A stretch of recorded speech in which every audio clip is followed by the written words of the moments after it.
बिस्मिल्लाहिर्रहमानिर्रहीम। अस्सलातु वस्सलामु अलैका या रसूलल्लाह व अला आलिका व अस्हाबिका या हबीबल्लाह।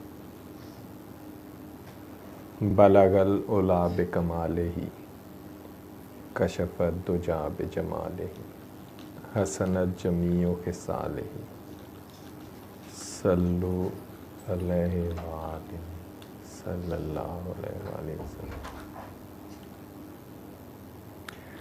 मैं आप सबको बरोज़ हफ्ता सुनता हूँ, देखता हूँ और आज पहली दफ़ा मैं खुद इस साइड पे कमरे के उस तरफ में इस तरफ मैंने बैठने की जसारत की है।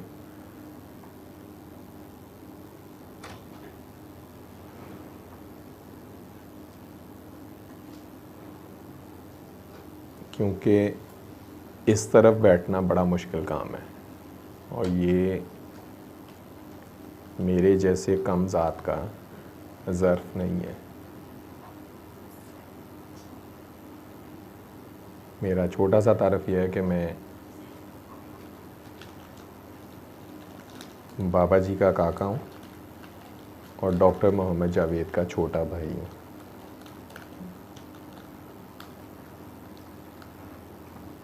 आप सब मेरे से, आप में से काफ़ी लोग मेरे से काफ़ी सीनियर भी हैं। जब मैं लाइव आप सबको देख रहा होता हूँ, सुन रहा होता हूँ, आपके सवालात देख रहा होता हूँ, सारी रात तो मैं नहीं जागता, मैं सो जाता हूँ। शुरू से ही मैं नींद का काफ़ी कच्चा हूँ। नींद मुझे जब आ जाए तो मैं सो जाता होता। बाबा जी से मिले 25 साल हो चुके हैं, लेकिन बाबा जी ने जो हमें सिखाया वो ये है कि ये 25 साल तो सिर्फ़ यहाँ आके देखे हैं। हम सब की मुलाकात, हम सब एक दूसरे से अज़ल से मिले हुए हैं, कायनात के शुरू होने से मिले हुए हैं। हम सब के आपस में रूह के रिश्ते हैं। ये रिश्ता रूह का रिश्ता है जो कि खूनी रिश्ते से भी ज़्यादा मजबूत होता है। खूनी रिश्ते भी इसके आगे कुछ नहीं होते जो रूह का रिश्ता है।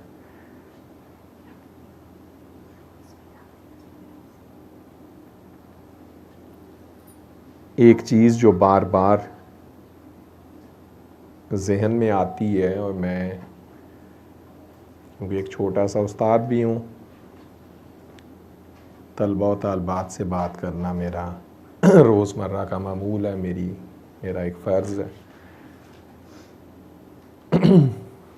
और सूरह रहमान तो मैं जहाँ पे भी जाता हूँ, अपने इदारे में भी, अपने दफ्तर में भी बैठ के जो आता है, जिसके नसीबे में होता है, उससे बात करता हूँ। लेकिन हर चीज़, हर बार जो एक चीज़ बार बार समझ आती है या जो गूंजती है अपने दिमाग में, वो ये है कि सूरह रहमान का बता किसी को रहे होते हैं, दुआ किसी को करवा रहे होते हैं, लेकिन हकीकत में हर दफ़ा जब दुआ करवाते हैं तो वो हम अपने आप को दुआ करवा रहे होते हैं। जब हम किसी को कहते हैं माफ़ कर दो, तो बेसिकली हम अपनी इस्लाह कर रहे होते हैं। और ये इन अ नटशेल ये अंदर का सफ़र है। ये हम अपनी रूह को बार बार जैसे एक छोटा बच्चा रेपिटेशन से सीखता है। कहते हैं छोटे बच्चे को बोलना नहीं आता, उसके सामने बार बार जब एक ही लफ्ज़ बोला जाता है या हरकत होती हैं तो वो देख के और रेपिटेशन से सीखता है। तो इसी तरह जब हम किसी को दुआ करवाते हैं या सूरह रहमान का बताते हैं, तो बेसिकली हम बुनियादी तौर पर अपने आप की, अपने किरदार की इस्लाह कर रहे होते हैं। बाबा जी कहा करते थे कि काका बाबा, ये दवाई सूरह रहमान एज ए मेडिसन, हर बंदा तो जो मेरे पास आता है किसी को कोई ना कोई मर्ज़ लाहक है, लेकिन असल में जो मैं काम कर रहा हूँ वो मैं अगली नस्ल की किरदार साजी कर रहा हूँ। तो उस वक़्त ये समझ नहीं था आता। तो जब हम लोग इस में से गुज़र रहे हैं, अभी ख़ुद भी हम एक छोटे बच्चे की तरह इस सिस्टम में से गुज़र रहे हैं, तो हमें वाकई ये हकीकत आश्कार हो रही है कि वाकई हमारी अपनी इस्लाह हो रही है। इसमें जो सबसे बड़ा चैलेंज आता है, जो सबसे बड़ा टेस्ट आता है, और अल्लाह जब आपको नवाज रहा होता है, आप सबको लोगों को दुआ करवाते हैं, तो आपका मेरा सबसे बड़ा टेस्ट ये होता है कि आप कहीं अपने आप को किरदार के बहुत आला मुकाम पे बिठा के ना बैठ जाएं, आपको दूसरों में बुराई नज़र ना आना शुरू हो जाए। आपने हमेशा अपना गिरेबान पकड़ना है और अपने गले में झांकना है, अपने गिरेबान में झांकना है।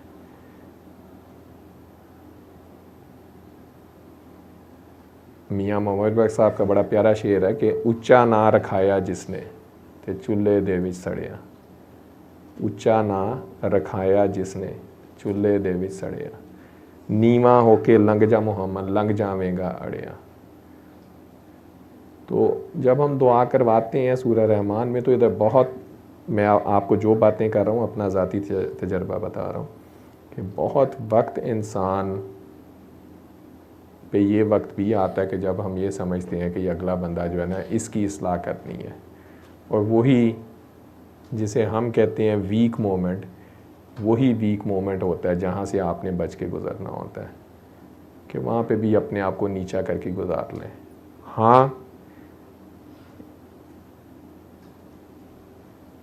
टेस्ट आते हैं, बार बार आते हैं, कभी कभार आपके आगे फ़िरौन भी ला के खड़ा कर दिया जाता है। आपका बॉस होता है, हो सकता है, या कोई और बंदा हो सकता है, तो वहाँ पे ऑर्डर ये है कि आपसे जो नीचे वाला है उससे तो प्यार से बात करनी है, जिसे समझ नहीं है, लेकिन फ़िरौन की आंखों में आंखें डाल के बात करनी है। लेकिन वो तब होता है जब हम खुद कहीं फ़िरौन ना हो। मैंने कहा है कि अपनी इस्लाह, ये सारा अपनी ज़ात की, अपने किरदार की इस्लाह का सफ़र है। और अगर आप फ़िरौन नहीं होंगे, आपने कभी फ़िरौनियत नहीं की होगी, तो फिर आप किसी भी फ़िरौन की आंखों में आंखें डाल के बात कर सकते हैं।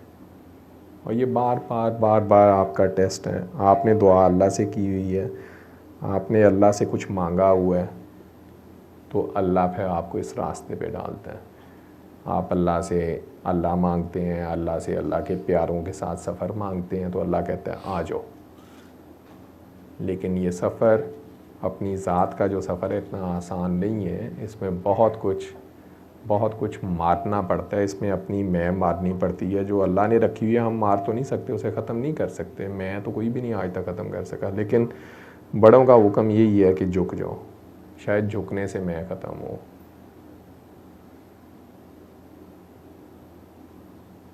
कोशिश ये किया करें, मैं आपसे अपने सफ़र शेयर कर रहा हूँ। मैं जब किसी को दुआ करवाता हूँ तो उसके बाद मैंने कभी किसी को पूछना नहीं होता कि हाँ भाई असर हुआ है कि नहीं हुआ, क्योंकि मैंने किसी से मेडल नहीं लेना। अगर किसी का भला हुआ है तो कोशिश ये होनी चाहिए कि आपने उसे इंडिपेंडेंट करना है, उसे अपना मोहताज नहीं करना। डॉक्टर साहब बड़ी प्यारी एक बात कहते हैं कि मुझसे मिलना ज़रूरी नहीं है। डॉक्टर साहब की ये मैंने, क्योंकि बाबा जी के साथ भी वक्त गुजारा हुआ थोड़ा सा, तो मुझे याद है कि पहली मुलाकात में उन्होंने कहा था कि आज के बाद मुझसे मिलना ज़रूरी नहीं है, आपने मुझसे नहीं मिलना।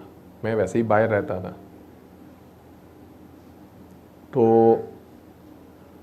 आप दुआ करके अगले बंदे को उसके पाँव पे खड़ा करें, उसे सूरह रहमान का जब बताते हैं तो बस पे वो सूरह रहमान बनाने वाले से जुड़ जाएगा, तो उसे मोहताजी रहेगी नहीं है। आपका मेरा बुत ना बनने की ज़रूरत है और ना हमने चले जाना है, अगली घड़ी का पता नहीं है। तो अगर कोई मेरे पे डिपेंडेंट होगा कि मैं ही दुआ करवाऊँगा तो ठीक होना है, सूरह रहमान मैं ही बताऊँगा तो ठीक होना है, तो इसका मतलब है कि मेरे अपने किरदार में भी अभी बहुत सी इस्लाह की ज़रूरत है, क्योंकि मैं उस बंदे को वहाँ पे खड़ा नहीं कर रहा जिसका बाबा ने हुक्म दिया हुआ है, जो बाबा जी बता के गए थे। आप में से मैं खुद भी आता हूँ इधर, मैं आप सब लोगों को देखता हूँ, आप में से बहुत सारे लोग हर हफ्ते आते हैं, ठीक है। मैं आपको ये तो नहीं कहूँगा आप क्यों आते हैं, आना चाहिए, लेकिन मेरी दुआ है कि आप अपने आप में आप सब डॉक्टर जावेद से भी आगे जाएं, आप बाबा जी के वो काके बने जो बाबा जी के ख्वाब थे, ठीक है। और एक अच्छा उस्ताद वही होता है जिसके स्टूडेंट ज़ाहरी तौर पे अपने उस्ताद से बहुत आगे नज़र आए, जैसे शाह शम्स और रूमी का रिश्ता था। पूरी दुनिया को रूमी का पता है और बहुत थोड़ों को शाह शम्स का पता है, तो ये शाह शम्स का कमाल है, ये उस्ताद का कमाल है। लेकिन स्टूडेंट कभी अपने उस्ताद से आगे नहीं जाता, वो हमेशा 2 कदम पीछे चलता है। हम अपने बाबा जी के साथ जब कभी चलने का मौका मिला था, तो हम बाबा जी की आँख का इशारा समझते थे, या हम चलने में भी 2 कदम उनसे पीछे होते थे। ये मैं वैसे बात नहीं कर रहा, मैं फिज़िकली बता रहा हूँ कि 2 कदम उनसे पीछे होके चलते थे।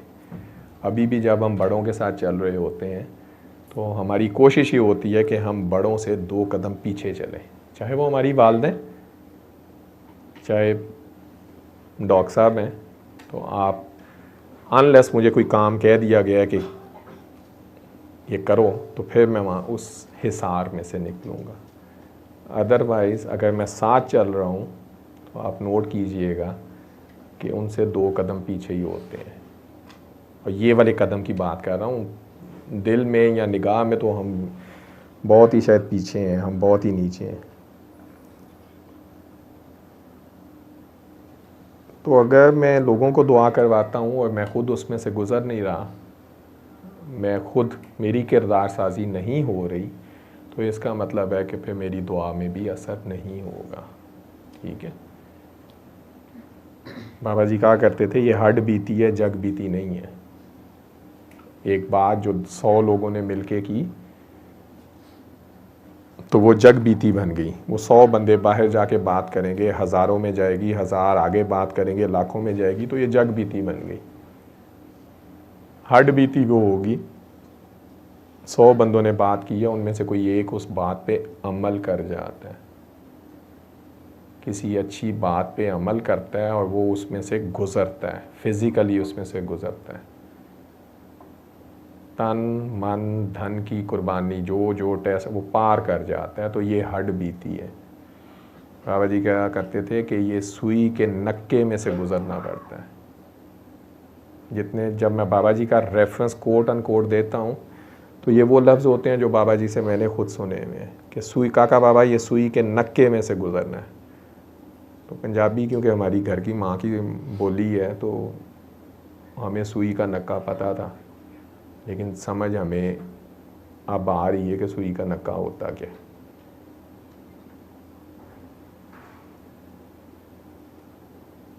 आप सब दुआ जब करवाते हो आप उसको जैसे डॉक्टर साहब करवाते हैं, हम भी ऐसे ही सब करवाते हैं, बाबा जी भी ऐसे ही करवाया करते थे। जैसे बाबा जी करवाते थे हम बाबा जी की कोशिश करते हैं नकल करने की, ठीक है।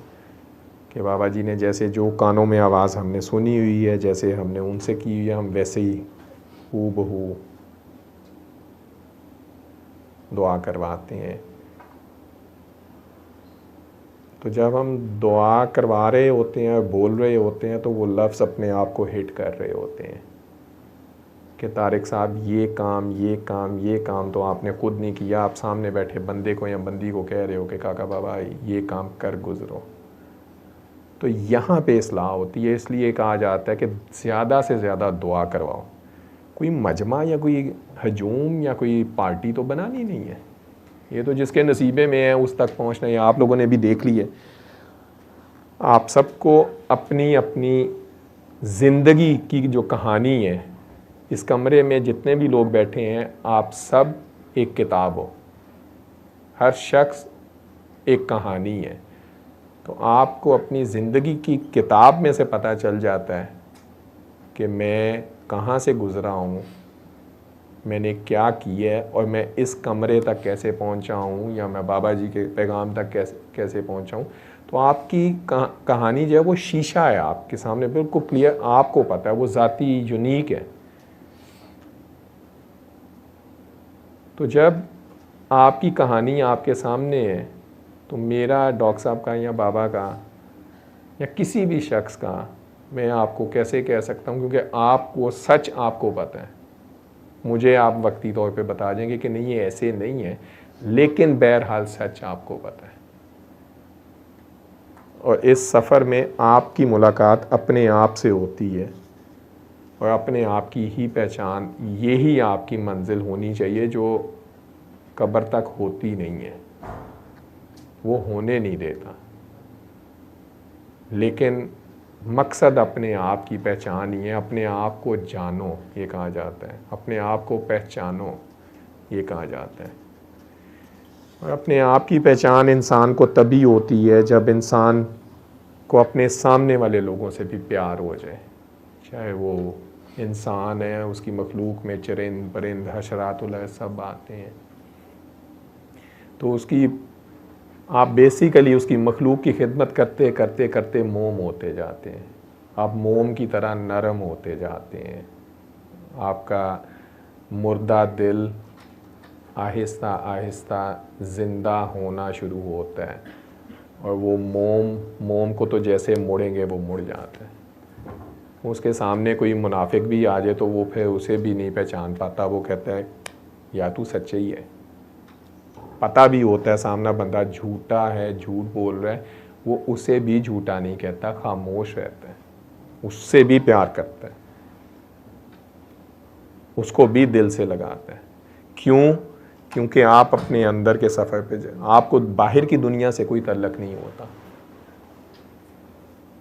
आपको उस शख्स को देखते हुए भी अपना आप नज़र आ रहा होता है कि तारिक साहब किसी दौर में आप भी ऐसे ही थे।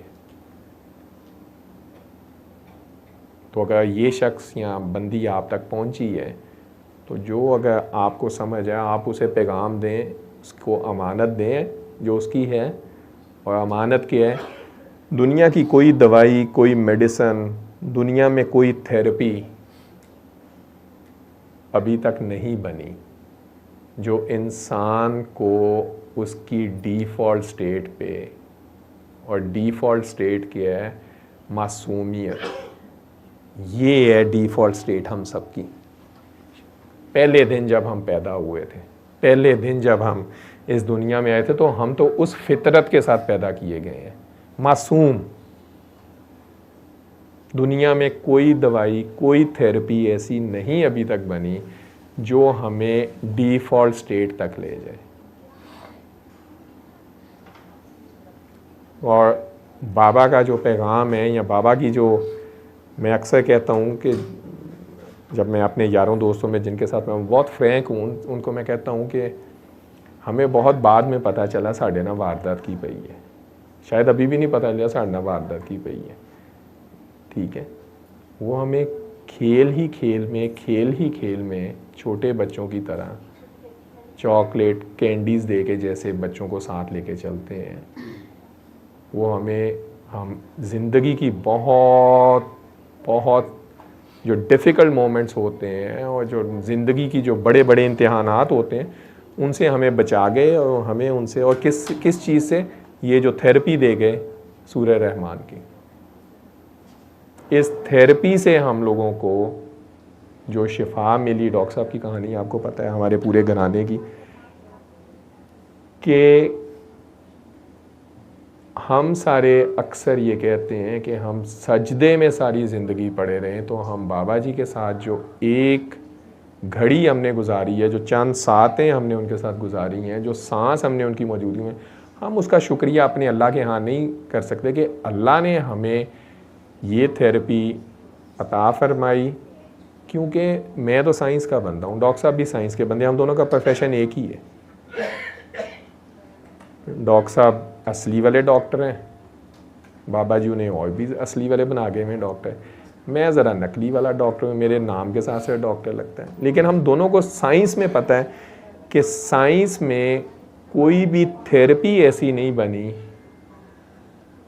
जो आपकी ज़हनी बीमारियों का इलाज 100% कर दे। या आजकल दुनिया में जो कह रहे हैं कि जी पॉजिटिविटी नेगेटिविटी ख़त्म हो जाए, बेसिकली वो मासूमियत, वो इंसान से इंसान का रिश्ता जोड़ दे। कोई थेरेपी ऐसी नहीं बनी जो एक इंसान जो बाकी इंसानों से एलर्जिक हो गया हुआ है, चाहे वो मादियत की वजह से है या वैसे आपस के रिश्तों की वजह से है, वो रिश्ता इंसान का इंसान से रिश्ता टूट गया हुआ है, वो इंसानियत का रिश्ता दोबारा जोड़ने की कोई थेरेपी नहीं है। लेकिन being a scientist, being a साइंसदान, मैं ठोक बजा के दुनिया के हर प्लेटफॉर्म पे कहता हूँ कि ये जो थेरेपी है, इससे इंसान का रिश्ता बहाल होता है, इंसान इंसान से जुड़ता है, किसी के कहने पे नहीं जुड़ता, उसके अंदर ही जो वारदात पड़ती है, उसके अंदर ही जो सफाई होती है। और उसका सबूत मैं कह देता हूँ कि भाई मैं किसी को क्यों कहूँ, मैं तो अपना आप पेश कर रहा हूँ। मैं पहले भी इंसान की डेफिनेशन पे या ह्यूमन बीइंग की डेफिनेशन पे पूरा उतरता था साइंस की, लेकिन जो इंसानियत वाली डेफिनेशन है उस पे शायद मैं इस थेरेपी में से गुजरने के बाद पहुंचने की कोशिश कर रहा हूँ। आपको अपने आसपास इर्द गिर्द की मखलूक, सिर्फ इंसानी मखलूक का ख्याल गुजरता है, और वो तभी होता है जब आप अंदर से मोम होना शुरू होते हैं, जब आप अंदर से अपने अंदर झांक रहे होते हैं, अपने आप की पहचान के सफ़र पे गामजन होते हैं। जब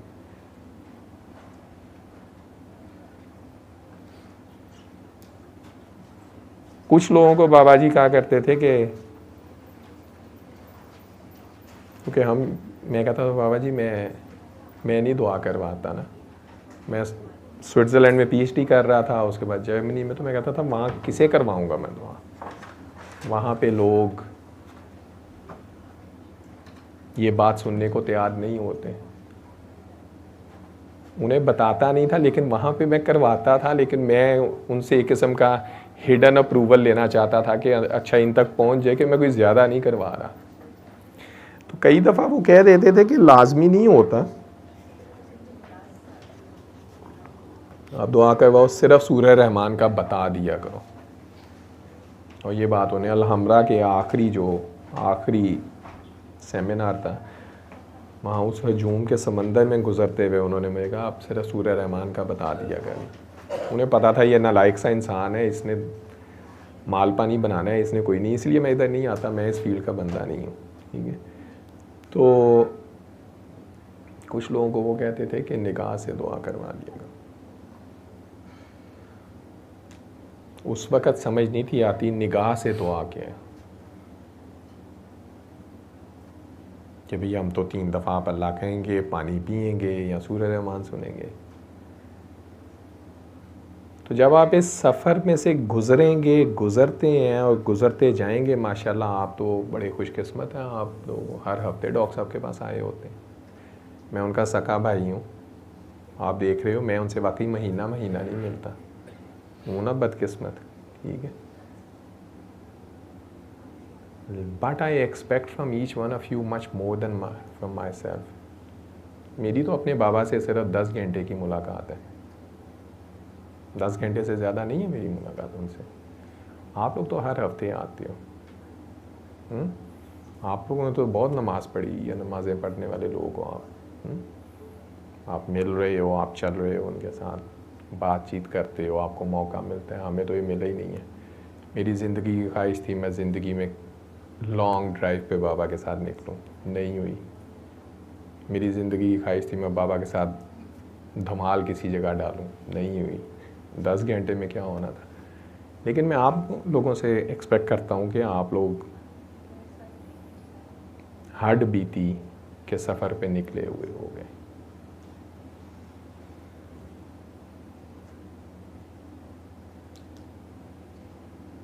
मैंने बात की है निगाह से दुआ करवाने की। कहते तुम काका बाबा, और ये उन्होंने कुछ लोगों को कहा, बहुत थोड़े लोगों को मेरी मौजूदगी में। मैंने कहा अच्छा ये भी कोई होती है, हमें तो आज तक नहीं, हमें नहीं कहा।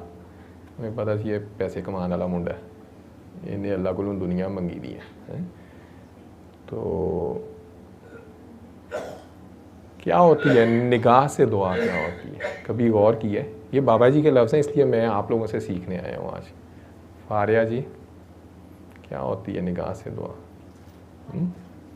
आप तो माशाल्लाह बहुत, आपके तो घर की है ना ये चीज़ भाई। बाबा जी भी बुखारी सन, तुसी भी बुखारी हो, सिखाएं हमें।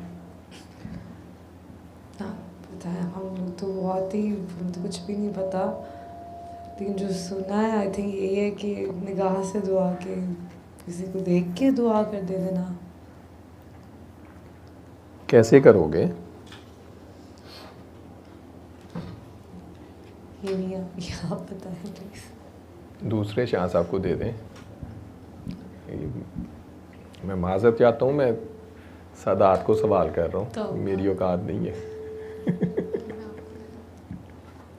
पता नहीं, वैसे सर जब ये बात करते होते थे, सर ने भी हमें ये बताया कि बाबा जी ने ये कहा है, तो मेरी तो बड़ी ख्वाहिश थी, सीधी सी बात पहले थी कि भाई मैं भी नज़र से दुआ कराऊँ, या पहले मुझे लगता था बड़े गौर से देखना होता है किसी को। फिर कई दफ़ा मुझे ये समझ आई, शुरू में जब मैं सर से मिली थी तब तो सर बहुत ज़्यादा ये बात करते होते थे, तो मुझे ये लगता था कि उसको देख के ना फिर मैं दुआएं मांगना शुरू हो जाती थी दिली दिल में। इतनी दुआएं मांगती थी कि बस। फिर मुझे लगा कि नहीं, ये भी नहीं है। फिर अब तो मैं तो अल्लाह माफ़ करे, मेरी औकात नहीं, अब औकात का पता चल गया ना। तो अब मेरे ख़्याल से मेरे से तो होगी नहीं, लेकिन मेरा ख़्याल है कि आपको दर्द जब फ़ील हो जाता है दूसरे का, तो फिर ऑटोमेटिकली ही निगाह भी उधर ही पड़ती है और दुआ हो जाती है। लेकिन ये सफ़र बहुत मुश्किल है क्योंकि आपको खुद उसमें से गुज़रना पड़ता है। तो गुज़रे होगे तो पता होता है कि क्या फीलिंग है उसकी। बाकी अल्लाह माफ़ करे। अपने लेफ़्ट पे दे दे माइक। ये दूसरों को बुलवाते हैं ना, आज इनसे सुनते हैं। डॉक्टर साहब thinks very high of you, माशाल्लाह, एंड यू डिज़र्व इट।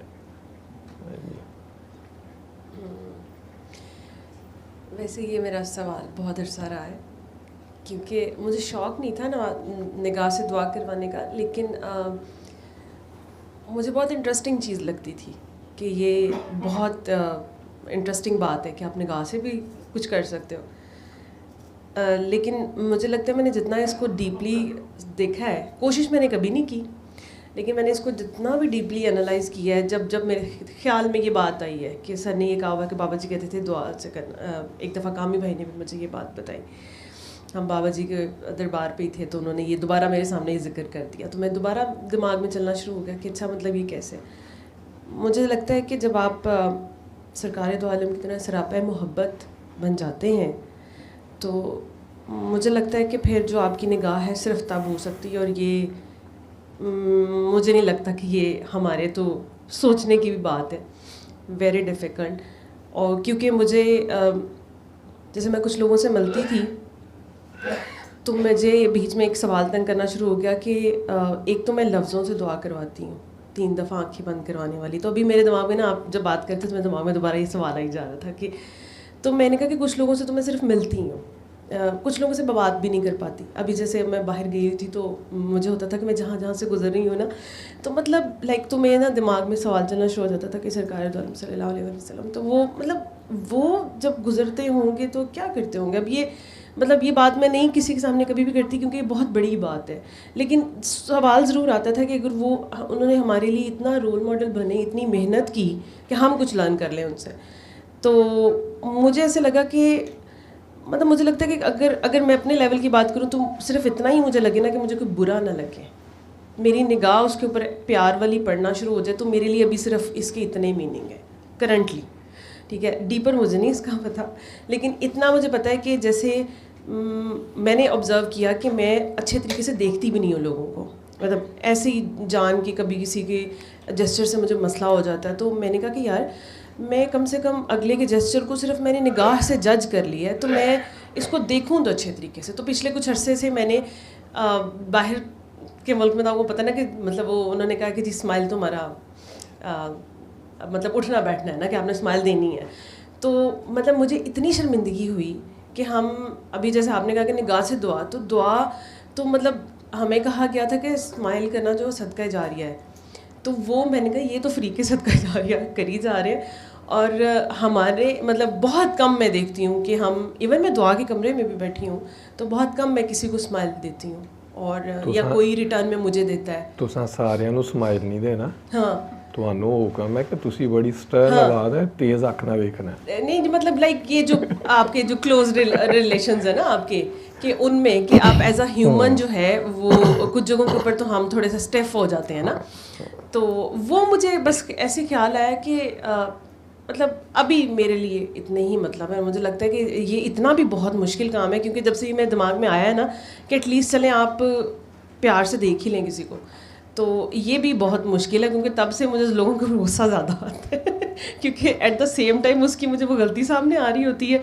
और साथ दिमाग में चल रहा होता है कि अच्छा नहीं मतलब इसको तो मतलब आपने प्यार, जो अभी आपने कहा कि आपने अगले बंदे को देखना है कि मैं भी तो यहाँ से गुजरा था कभी, तो वो मार्जिन देना इज़ वेरी डिफ़िकल्ट।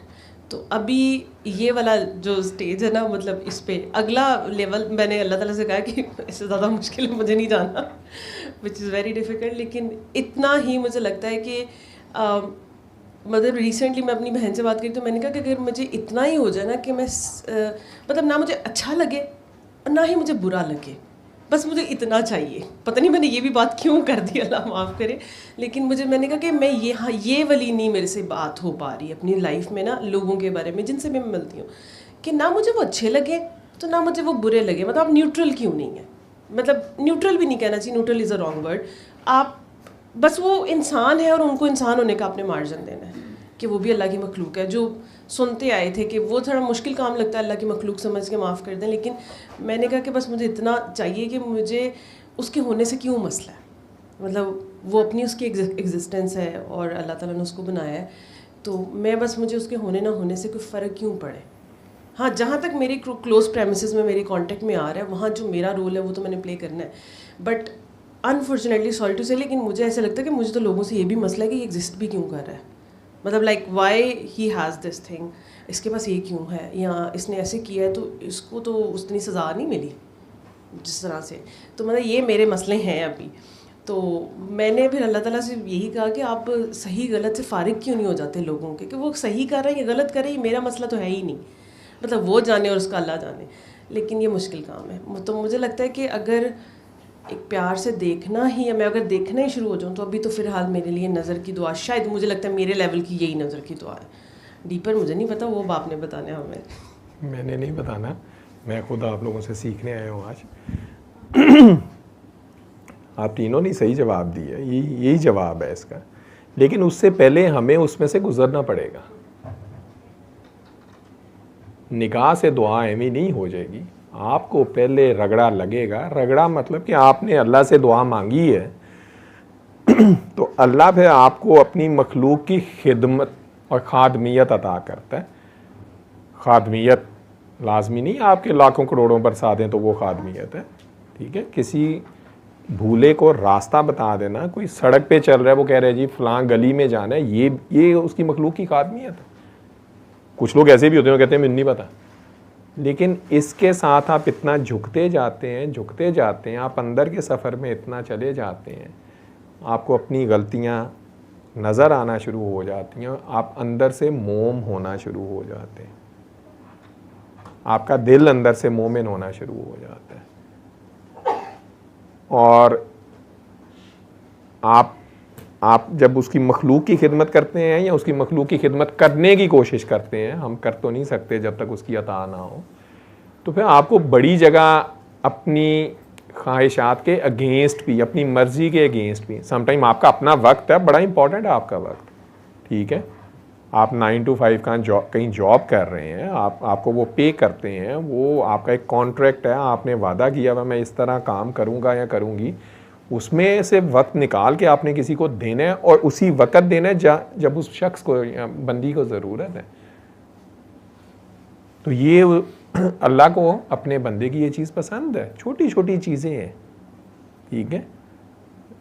समटाइम हमें खुद दिन के किसी पहलू में, खुद इस उम्र में, मैं 53 साल का, मुझे भी सीखने की ज़रूरत पड़ जाती है और मुझे दूसरों से सीखने के लिए भी तैयार रहना चाहिए, क्योंकि हो सकता है वो अगला बंदा जिसे मैं अपने से बहुत छोटा समझ रहा हूँ, वो मेरे लिए कोई पैगाम लेके आया है जो कल परसों तरसों मेरी काम आना है।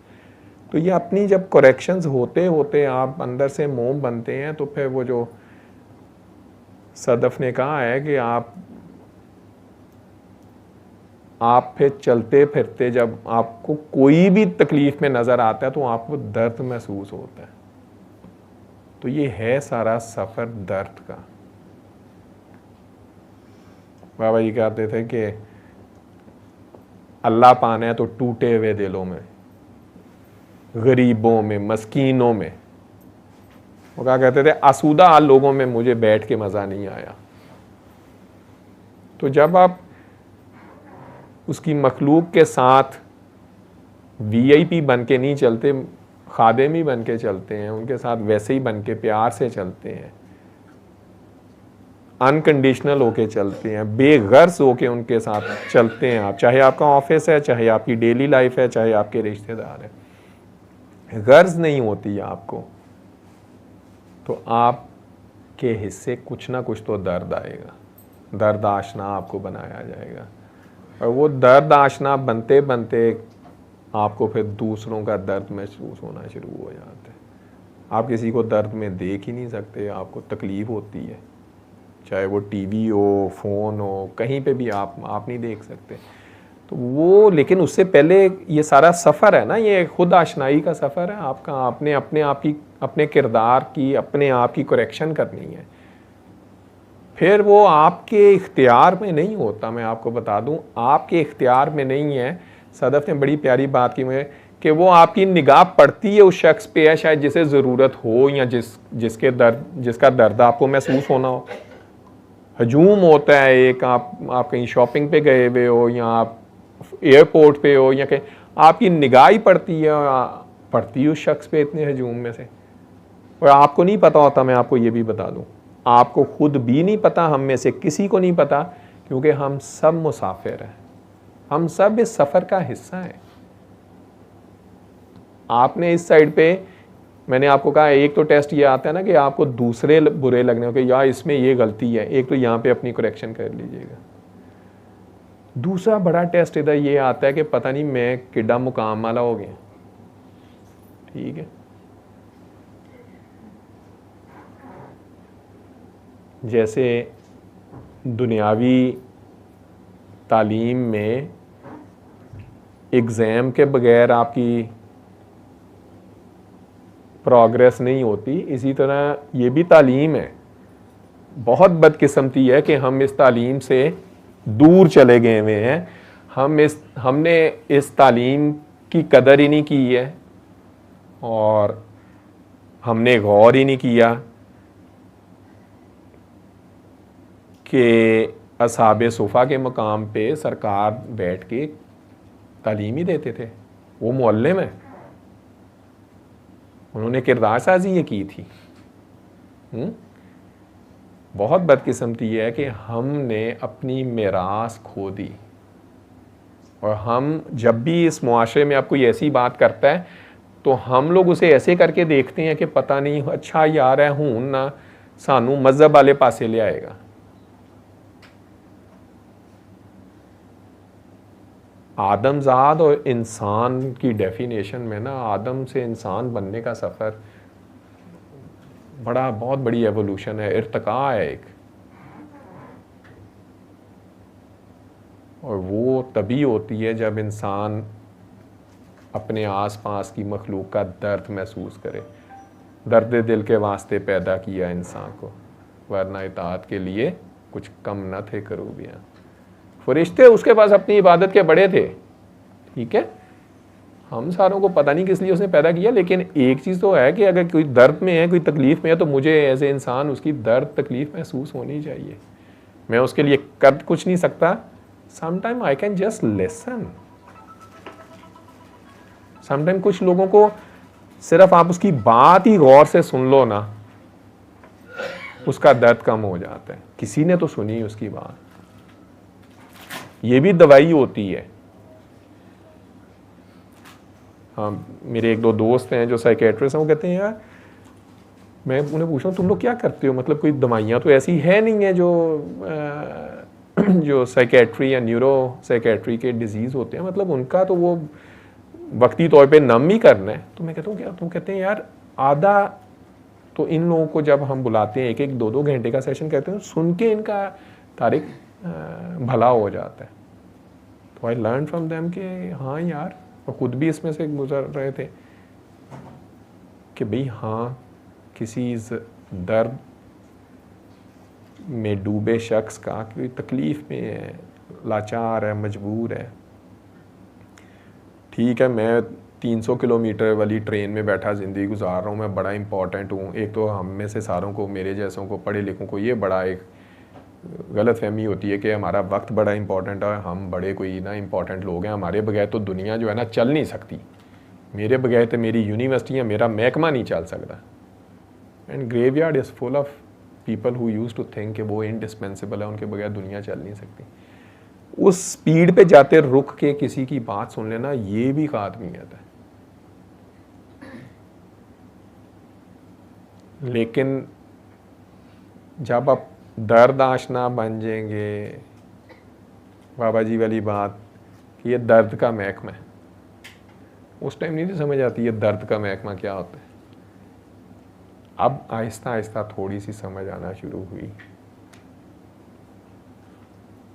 और कामरान बताता है कि बाबा जी कहते थे कि काका बाबा मुझे ये नहीं पता कि वो तुमसे पूछता है, साहब देता है कि नहीं, मैंने तुमसे पूछना है कि तुमने जो काम दे के गया था ये होमवर्क किया था कि नहीं था किया।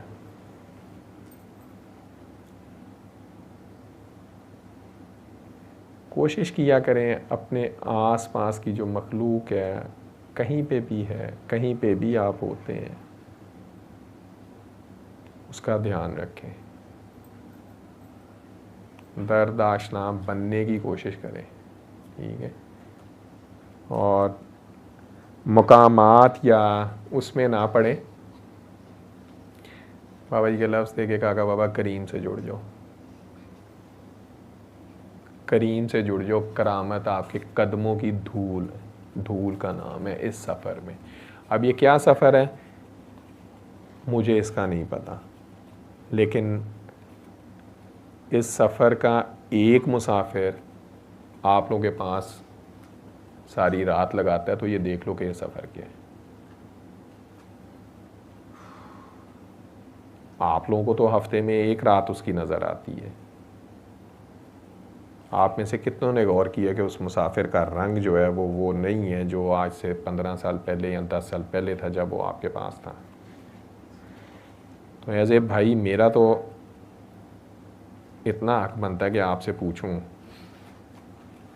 कि वो बंदा थे सड़ के काला हो गया, 7 की 7 रातें वो सोता नहीं है, एक आपके साथ इस कमरे में होता है, बाकी 6 भी आप लोगों में से लोग जो उसे फ़ोन करते हैं या बाहर से फ़ोन करते हैं। मैं अक्सर कहता हूँ शाम पैंदी है तो दुनिया के किसी होर कोने 'ਚ दिन चढ़ जाता है, उन्हों का दिन चढ़ता उन्होंने ये नहीं पता होंगे भी इधर रात हो गई है। वो फ़ोन चुकते हैं तो कहते हैं डॉक्टर साहब फ़ोन तो अगों, अब तो हमने कहना भी छोड़ दिया, ठीक है। तो ये सफ़र इतना मुश्किल है। ख्वाहिश सबको है आपकी, आप सबको ख्वाहिश है, मुझे भी है, इस सफ़र पे जाएं, लेकिन ये सफ़र आसान नहीं है, ये भी मैं आपको बता दूँ। अपना वक्त, अपना दम, अपनी घड़ी देनी पड़ती है। आप लोगों का उस्ताद, ऐसा उस्ताद मैंने नहीं देखा, मैं खुद उस्ताद हूँ और मैंने दुनियावी बड़े बड़े उस्तादों के साथ मैं बड़ा खुशकिस्मत इंसान हूँ। मैं एक दुआ मांगा करता हूँ, अल्लाह मियाँ जैसी कहानी मेरी लिखी थी वैसी मेरे मुल्क के हर नौजवान की लिख। तो मेरा एक दोस्त एक दिन मेरे से लड़ पड़ा, अच्छा दोस्त था, उसने मुझे गालियाँ भी दी। उसने कहा यार ये दुआ ना मांगा गया। मैंने कहा क्यों? उसने कहा तेरा बाप बचपन में 7 साल में फौत हो गया था। मैंने कहा यार मेरे अल्लाह को ये पसंद था, मुझे पसंद है, लेकिन उसके बाद जो फिर मेरे अल्लाह ने उससे पहले भी उसके बाद भी जो कहानी लिखी, कहानी तो बड़ी खूबसूरत, जाना तो सब ने है। उसने कहा नहीं यार मुझे खौफ आता है, मेरे भी बच्चे हैं। मैंने कहा बच्चे तो मेरे भी हैं, लेकिन मैं इसलिए मांगता हूँ कि मैं अल्लाह का शुक्र नहीं अदा कर सकता। लेकिन मुझे उस्ताद बड़े अच्छे मिले, और उस्तादों के उस्ताद सबसे प्यारे उस्ताद मेरे बाबा मिले। और मुझे पता चला कि उस्ताद होता क्या, उस्ताद का मुकाम क्या है। और बाबा के थ्रू पता चला कि उस्ताद किताब पढ़ा देने का नाम नहीं है। आए क्लास में या 2 पेपर छाप के ये उस्तादी तेरी ख़त्म नहीं हुई है।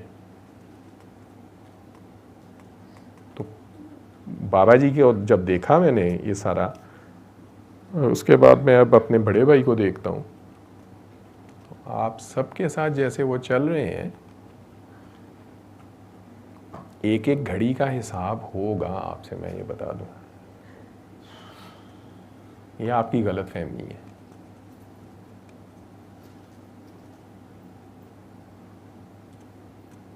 यहाँ ते सारे मोड़ जो हाँ यही ना करो, आज आते हो तो कोई भाई है वेख असी चले हैं, उन्हें मुझे कहना तू ही कीता। कहने का मकसद ये है कि एक अच्छा स्टूडेंट अपने उस्ताद की कॉपी बनने की कोशिश करता है।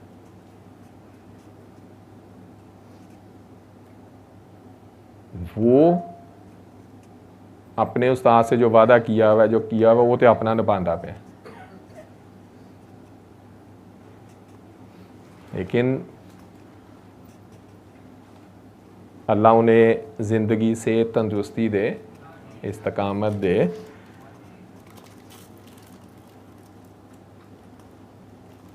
हम तो भाई बहन है ना, हमें तो दुख होता है ना कि भी अच्छा सो नहीं रहे, सुबह 10 बज गए हैं, 11 बज गए हैं, मैं सुबह उठ के देखता हूँ फिर बैठे होते हैं।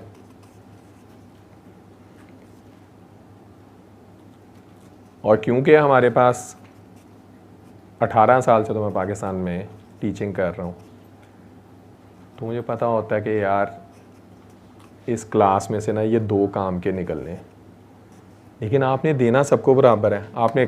आपने सबके साथ उसी खिंदा पेशानी के साथ बात करनी है, आपने उसी तरह कोशिश करनी है, या ये भी ले जाए, लेकिन पता है कि इन्हें नहीं लेके जाना।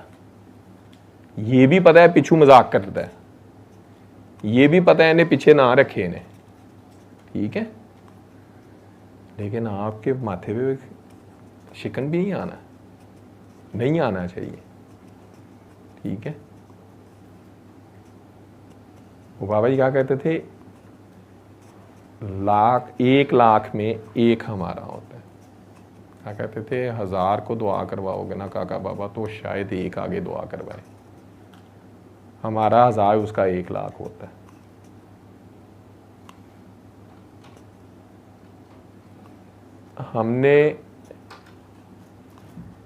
हम सब की ज़िंदगी में विश लिस्ट्स होती हैं। मैं भी जब बाबा जी के पास गया था, मेरी भी एक विश लिस्ट थी, ठीक है। वो विश लिस्ट से जितनी जल्दी जान छुड़ा लोगे उतनी बेहतर होगा, क्योंकि हमारा रिस्क, हमारी ज़िंदगी का सुकून, हमारी ज़िंदगी का हर सांस लिखा जा चुका है। कि जब मैं इस दुनिया में आया हूँ तो लिखा जा चुका है कि तारिक साहब ने कहाँ पे क्या खाना था, इसका रेस कैसे होना है, इसका बाप इस उम्र में चले जाना है। तो विश लिस्ट बनाने का फ़ायदा क्या? फिर बेहतर है कि शुक्र की हालत में रहें कि अल्लाह मियाँ तू शुक्र है तेरा।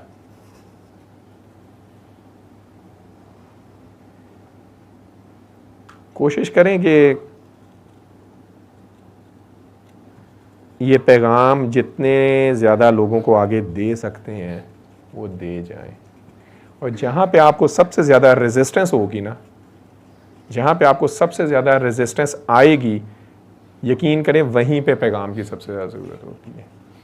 रेजिस्टेंस अपने अंदर भी होती है और बाहर भी होती है। समटाइम्स सामने से रेजिस्टेंस आती है, समटाइम आपके अपने अंदर अपने ओहदे की, अपने रिश्ते की, अपने दुनियावी इमेज की रेजिस्टेंस होती है कि यार मैं, ये तो मेरा बॉस है या ये तो ये है, मैं ये बात यहाँ करूँ।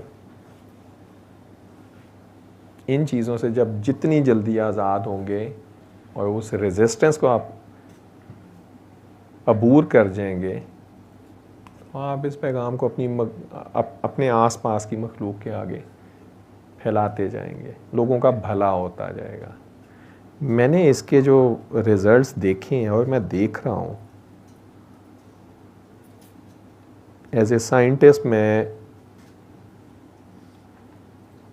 मेरे लिए अब कोई चीज़ हैरान कुन नहीं है, क्योंकि ये चीज़ मुझे नज़र आ गई है कि रब ने जहाँ पे जो काम करना है वो मेरा मोहताज नहीं है। ऐसे ऐसे साइंटिफिकली इम्पॉसिबल डिजीज़ेज़ या चीज़ों को वो उसने क्योर किया मेरे सामने ही, बाहर इधर डॉक्टर साहब के साथ चलते फिरते मैंने एक्सपीरियंस किया। तो समटाइम ये फील होता है कि कहीं किसी के नसीबे में शायद शिफा लिखी हो, लेकिन मैंने अमानत टाइम पे उसे कन्वे नहीं की। मेरी ड्यूटी थी, मुझे पता भी चल गया है, और मैं एज ए साइंसदान समझ रहा हूँ नहीं यार इसको भला, इसका फ़ायदा नहीं होना है। मैं अपनी रेप्यूटेशन भी रेप्यूटेशन कौन सी रह गई है मेरी। एक बंदा मेरे सामने आ गया, नज़र आ गया, उसे बता देना मेरा फ़र्ज़ है।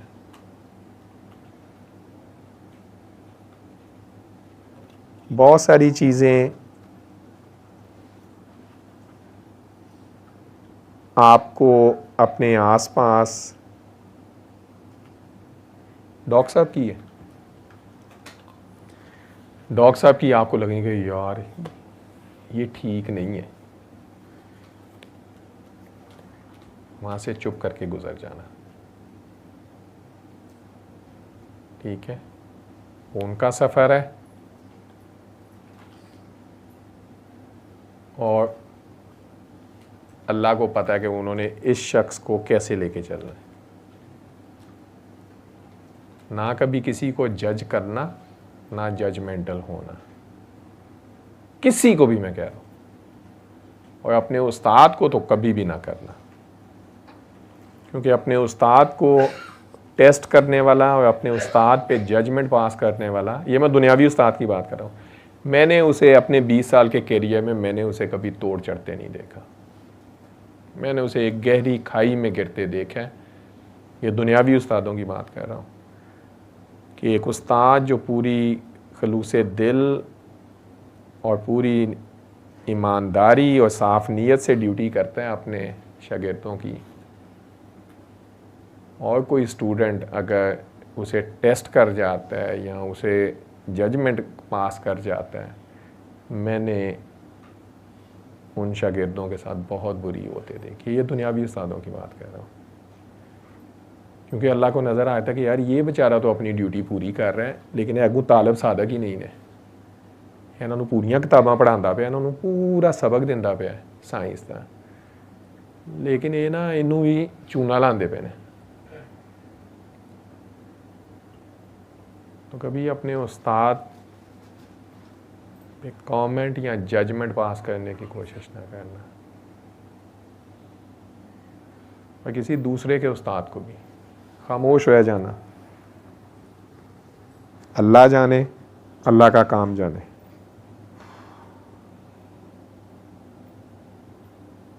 जैसे मैंने कहा, ये आपके अपने अंदर का सफ़र है, अपनी आप की करेक्शन है, अपने आप की किरदार साजी का नाम है। बताना आपका फ़र्ज़ है, मनाना नहीं है। एमी कहीं टक्कर नहीं मारनी है, एमी लड़ाई भी नहीं लड़नी कि मैं क्या है ना।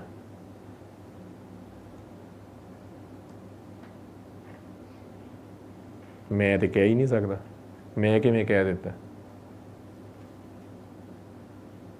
मेरा तो इसमें कुछ है ही नहीं है। किसी का पैगाम था, मैंने किसी का पैगाम दे दी है। अगले की मर्ज़ी, वो पैगाम लेता है नहीं लेता, हो सकता है उस वक़्त अभी उसका वक्त ना हो। आप भी तो मेरी तरह 35-36 साल दुनिया के मज़े करके ही इधर तक पहुँचे होंगे ना। कुछ मेरे तरह बुढ़े बाबे 50 साल भी आए हुए ने इधर। हूँ तुसी 18-20 साल के बच्चे नू कह रहे हो कि मैंने कह दी है, तो 18-20 साल के बच्चे को पहले मैट्रिक कर लेंदे, PhD का सबक उन्होंने ना दो।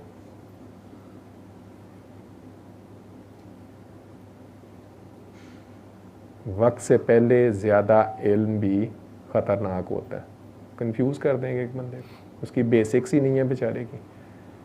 18-20 साल में उसकी अभी जीन जॉगर की उम्र है। आप अपने सफ़र पे जारी रहें, आप अपना किरदार, अपने टेस्ट, अपनी करेक्शन करें ना, अपने आप को पकड़ें, अपने गिरेबान को पकड़ें। जो तक तुहाडी उम्र तक पहुँचणगे वो तुहाडे वर्गे हो जाएंगे।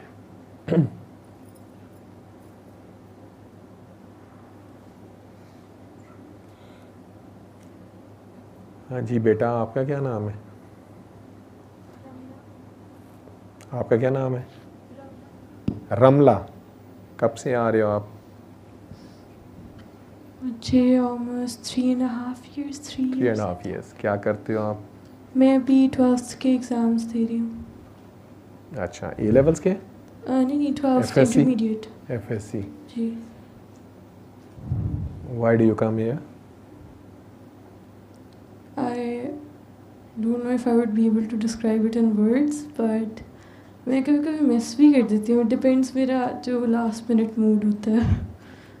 And at times I believe कि कभी कभी अगर मेरा नहीं भी मूड होता तो मेरा लास्ट मिनट दिल कर जाता तो मैं आ जाती हूँ, और कभी कभी अगर मेरा मूड हो तो फिर मैं नहीं भी आ पाती। सो इट्स बेसिकली मतलब उस पर डिपेंड करता है।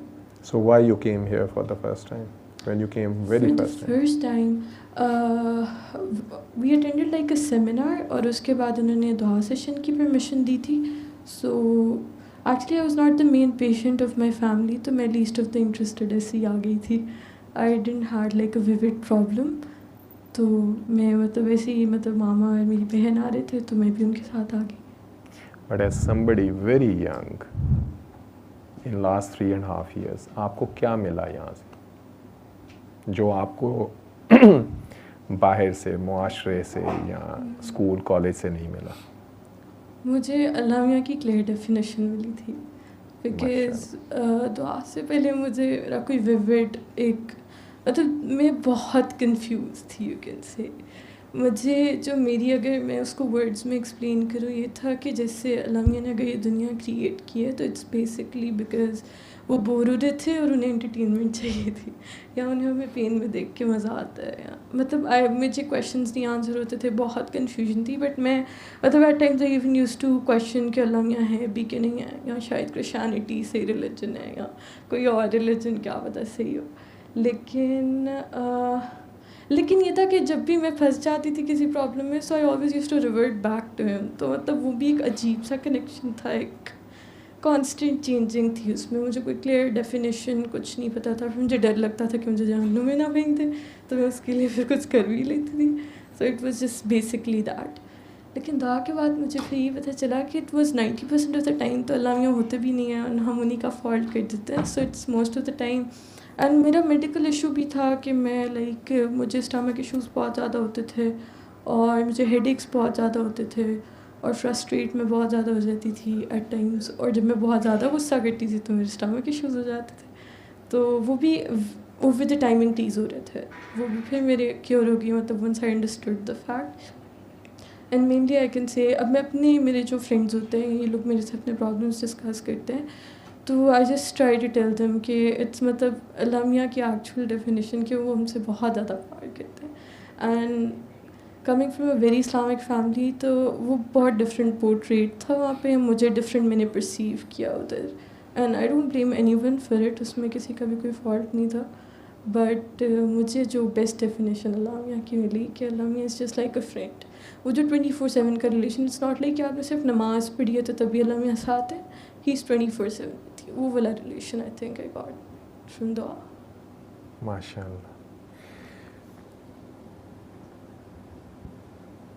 2003 में बाबा जी इस्लामाबाद में खड़े थे और उन्हें कहा कि तुमने पढ़ते ही जाना है। F8 में चौधरी सिकंदर साहब के घर हम खड़े थे। बाबा जी ने कहा, मुझे अलविदा कह रहे थे, मैं डे ट्रिप पे गया था मिलने, और तो रात वापसी में उन्होंने कहा कि तुमने पढ़ते ही जाना है, वापस नहीं आना। तो मैंने कहा कि बाबा जी मैंने अभी पोस्ट डॉक स्टार्ट की है, मेरी पोस्ट डॉक्टरेट अक्टूबर 2003 में स्टार्ट हुई थी और दिसंबर 2003 में मैं इधर आया था। मेरा खालिद की शादी थी। तो मुझे कहते हैं कि स्कूलों में, कॉलेजों में, यूनिवर्सिटियों में अगली नस्ल की किरदार साजी नहीं होगी। मैंने कहा बाबा जी मैंने ठेका लिया हुआ अगली नस्ल का, और मैंने पाकिस्तान आने का सफ़ा फाड़ दिया हुआ, मैंने नहीं आना वापस। बाबा जी का बड़ा प्यारा सा स्टाइल होता था, उस स्टिक कैसे करके ना, तो वो टॉल थे बड़े और ऐसे झुक जाते थे, उनकी गर्दन ऐसी होती थी। मुझे कहते हैं काका बाबा अगली नस्ल का क्या बनेगा। मैंने फिर वही बदतमीज़, मैं कहा बाबा जी अगली नस्ल का वही बनेगा जो हमारा बना है, हमारी किसने की थी, हम खुद ही मेहनत करके यहाँ तक पहुँचे। तो मैंने तो कोई नहीं आना, अभी तो मेरी पोस्ट डॉक शुरू हुई है। और उन्होंने कहा कि आंखें खुली रखना। और मैंने हवा में ऐसे इशारा किया, मैंने कहा बाबा जी मैंने पाकिस्तान आने का सफ़ा फाड़ दिया, पाकिस्तान नहीं आना, क्योंकि जो मैं साइंस करता हूँ उस साइंस का पाकिस्तान में किसी को समझ नहीं है।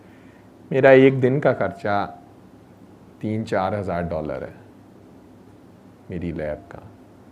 तो इस मुल्क में किसी को साइंस की कदर नहीं है, ना इल्म की। तो उन्होंने फिर फ़िक्रा दोहराया कि स्कूलों में, कॉलेजों में, काका बाबा स्कूलों में, कॉलेजों में, यूनिवर्सिटियों में अगली नस्ल तबाह हो रही है, कोई किरदार साजी नहीं हो रही। जैसे कोई तल्ला नहीं डालता और साथ उन्होंने कहा अपनी आंखें खुली रखना। वो मैंने कहीं और ज़िक्र किया हुआ है कि मैं कैसे वो फ़िक्रे का, वो मुलाकात मुझे कैसे पाकिस्तान, मुझे नहीं था याद कि मैं कैसे वापस आया। ऐसे था जैसे किसी ने मेरी आंखें बंद कर दी और 6 साल बाद मैं वापस आया और इस मुल्क में पहुंचा के मेरी आंखें खोली गई कि हाँ अब बता लाए गए हो कि नहीं लाए गए। अपनी अगली नस्ल की कदर कर ले। आपकी अगली नस्ल वो लपेट गए हुए हैं। आप लोगों को सबको खबर भी नहीं है कि आपकी पिछली 2 नस्लें तो वो ले गए, 90 से लेके आज तक। आज सोचोगे, आज कुछ सोचोगे तो 2050 तक शायद किसी को बचा।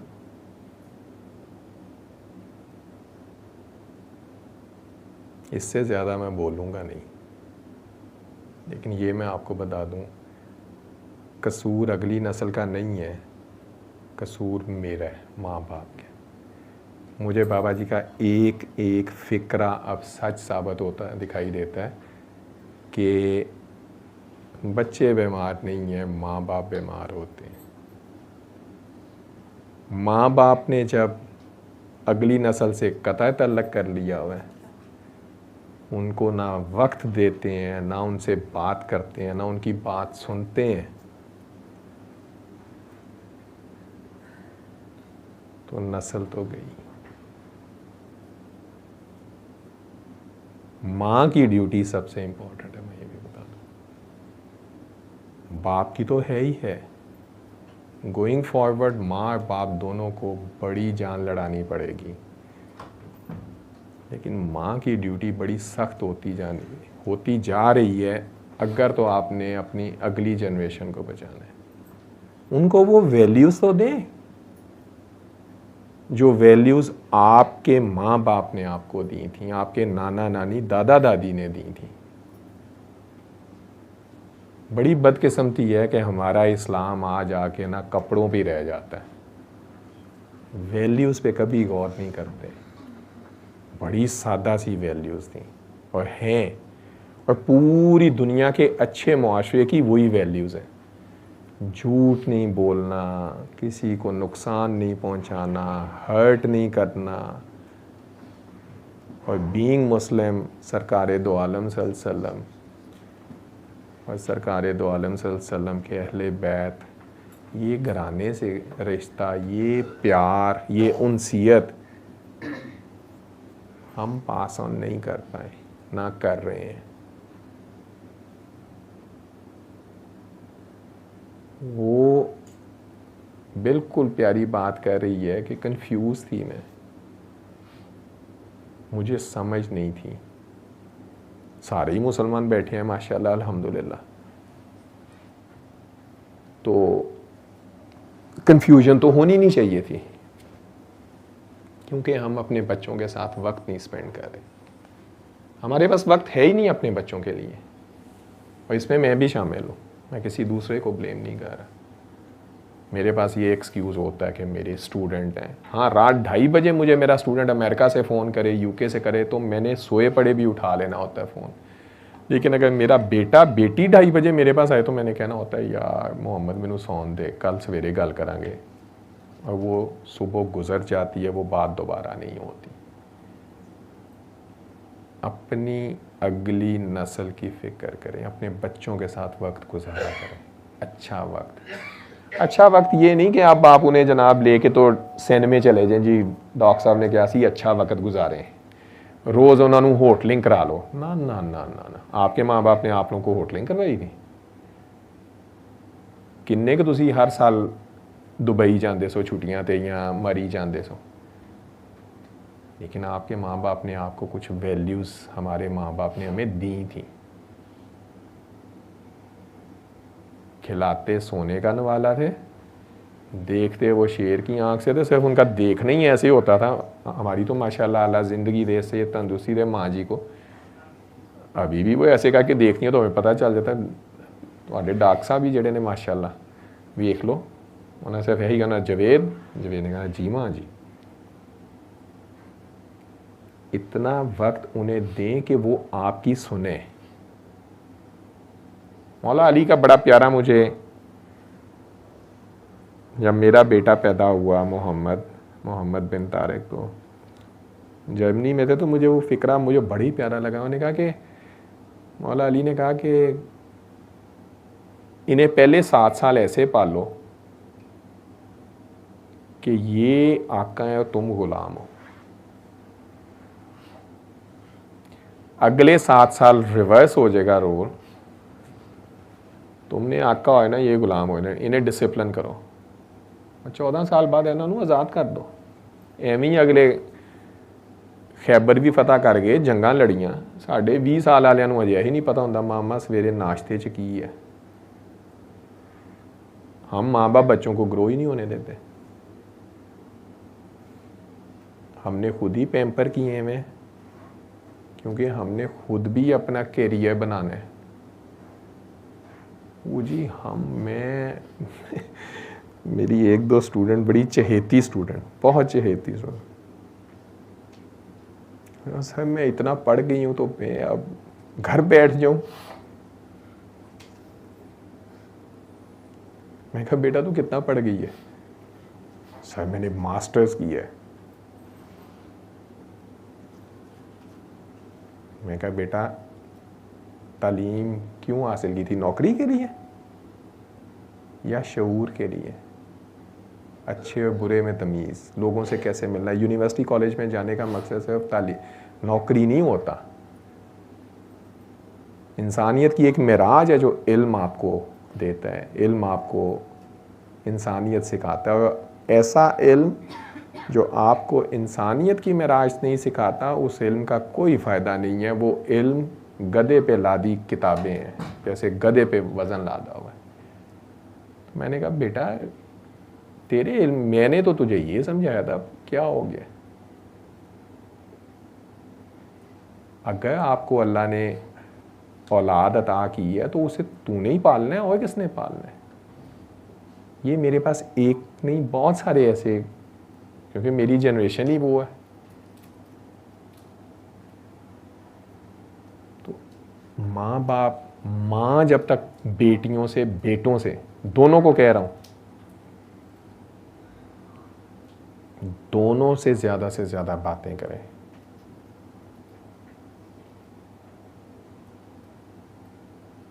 उनसे प्यार करें, उनसे बातें करें, सरकार की करें, बीबी फातिमा रज़ी अल्लाह अन्हा की करें। उन्हें बताएं कि ये भी हस्ती हैं। ऐसे ऐसे स्टूडेंट हैं, मैं आपको बता दूं कि मैं जब बातें करता हूं तो वो मुझे कहते हैं सर, और कुछ तो हैं जो मेरे से अब रूटीन में करते हैं, एंड आई रियलाइज़ कि अच्छा उनसे कभी किसी ने बात ही नहीं की।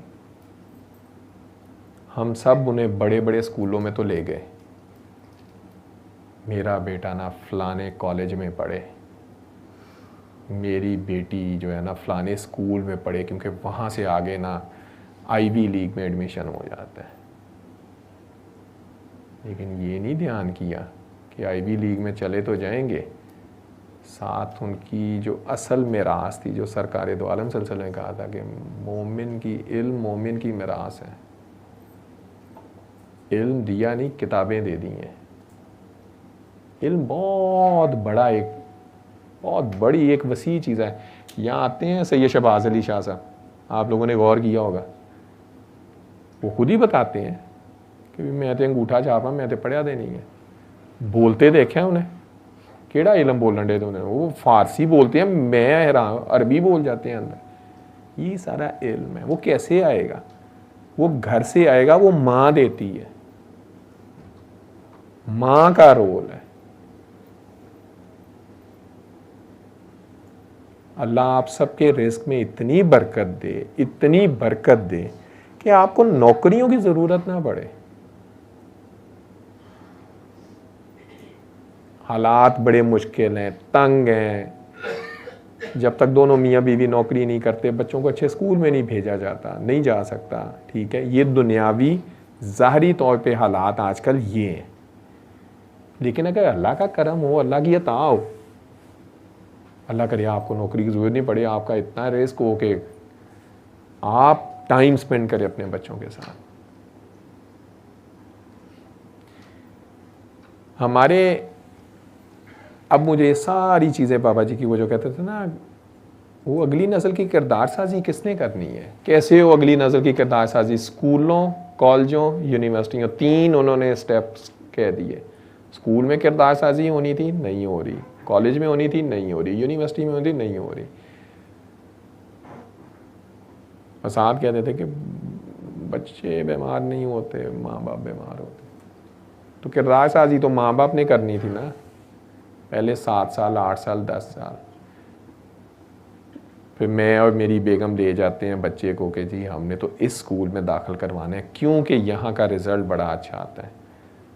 उस रिज़ल्ट के साथ जो रिज़ल्ट आता है उस पर हमारी निगाह नहीं होती, वो पैकेज पूरा नहीं हम ध्यान करते हैं। जब वो पैकेज ओपन होता है, जब वो इंडिविजुअलिटी पे आते हैं, करिकुलम तो आपका सारा ऑक्सब्रिज का, आपका ओ लेवल्स का, ए लेवल्स का, सारा जितना करिकुलम है ये तो ऑक्सफोर्ड कैम्ब्रिज का। इस दफ़ा तो पेपर्स लीक हो गए हैं, वो कह रहे हैं, मुझे नहीं पता, कह रहे हैं 3 पेपर लीक हुए हैं, कोई कह रहा है 1 हुआ है, 2 हुए हैं। लाखों आप पे करते हैं, लाखों। मैंने पे किए हैं ना अपने बच्चों के। कितने पेरेंट्स हैं जिन्हें तकलीफ हुई है, या कितने पेरेंट्स हैं जो किसी अदालत में गए होंगे, हमें ये क्यों हो रहा है?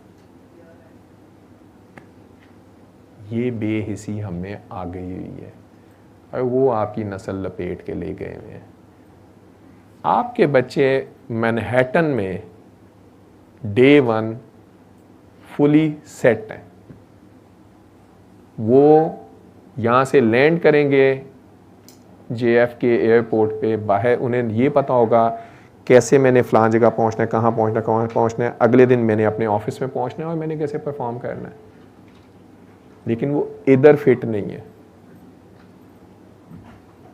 लपेट गए ना, आया जवाब आपके पास, खुद भी सोचा करें। 16, 18, 20 साल आप अपनी खून पसीने की कमाई मेहनत कर कर के वो फीसें पे करते हैं। एट द एंड कोई आता है और दूध की बलाई उतार के ले जाता है। और मैं भी सेलिब्रेट कर रहा होता हूँ, आप सारे भी सेलिब्रेट कर रहे होते हैं, मेरे बच्चे ना अमेरिका चल रहा है, मैं भी बड़ी पोस्टें लगाता हूँ, मेरे बच्चे फ़लाँ जगह जा रहे हैं, ठीक है, PhD करने जा रहे हैं।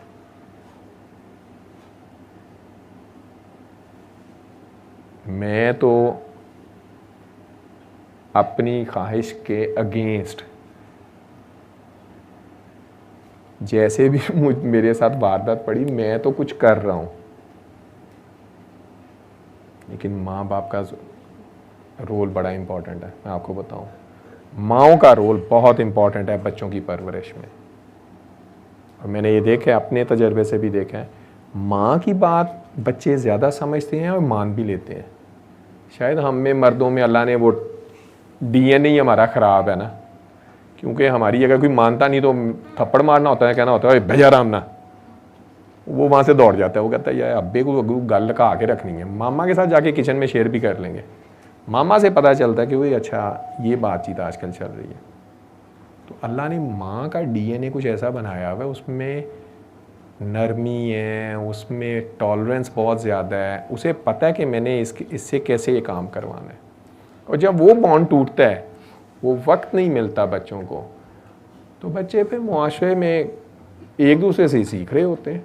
स्कूलों कॉलेजों में उसने उसे बताया, उसे, वो बेचारे, उनका कसूर नहीं है, क्योंकि जो स्कूल कॉलेज हैं हमारे, वो भी टोटल प्योर बिजनेस है,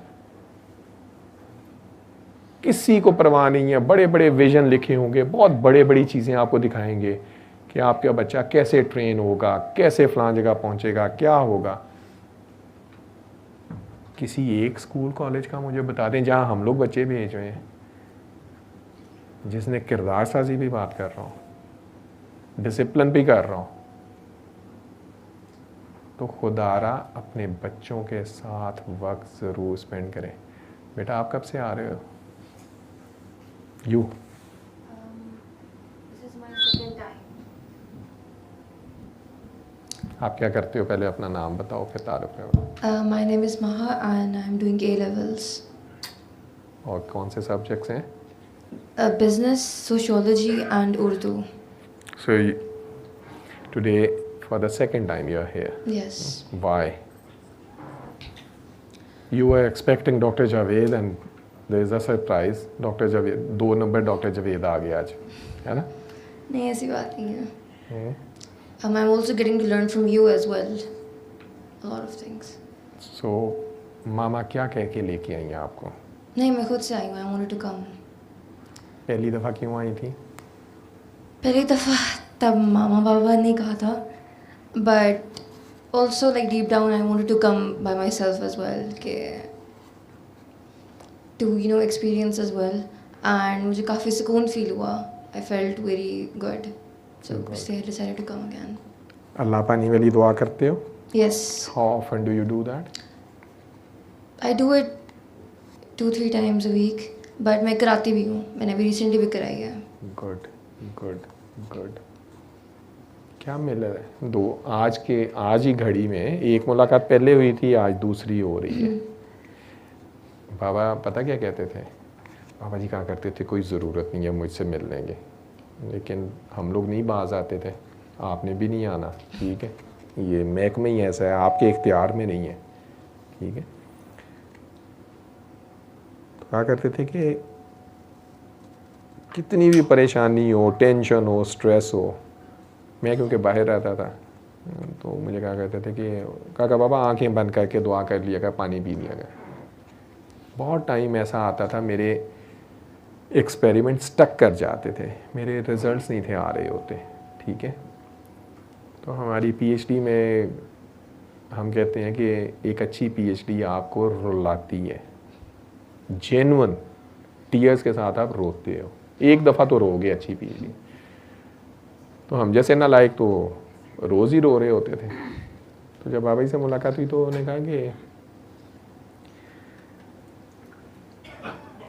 आंखें बंद करके, थैंक यू, आंखें बंद करके 5 दफ़ा दिल में अली हक अली हक अली हक कह के ना, तो तूने सुबह इस तरह एक्सपेरिमेंट करने हैं।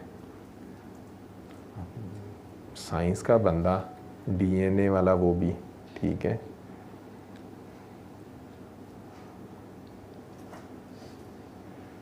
हम भी उस दौर में अपने आप को किसी फ्यूचर न्यूटन से कम नहीं समझते थे कि हमने तो ये कर जाना, क्योंकि अपॉर्चुनिटी बहुत बड़ी मिली थी।